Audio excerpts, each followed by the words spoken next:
আসসালামু আলাইকুম।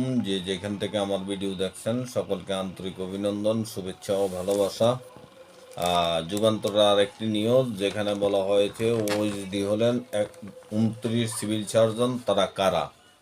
খবরে বলা হয় দেশের 29 জন সিভিল সার্জনকে বিশেষ ভারপ্রাপ্ত কর্মকর্তা ওএসডি করা হয়েছে করেছে স্বাস্থ্য মন্ত্রণালয়। উপসচিব সানজিদা শারমিন স্বাক্ষরিত এক প্রজ্ঞাপনে রোববার স্বাস্থ্য ও পরিবার কল্যাণ মন্ত্রণালয়ের স্বাস্থ্যসেবা বিভাগ থেকে এই আদেশ জারি করা হয়েছে।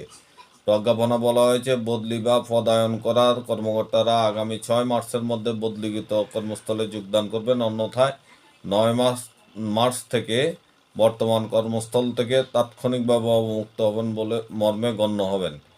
ওএসডির আদেশ পাওয়া 29 জন সিভিল সার্জন, বলা হয়েছে 29 জন সিভিল সার্জন। এই ছিল দেশের ইতিহাসে 29 জন সিভিল সার্জন ওএসডি হওয়ার সংবাদ। ভালো থাকবেন। আল্লাহ হাফেজ।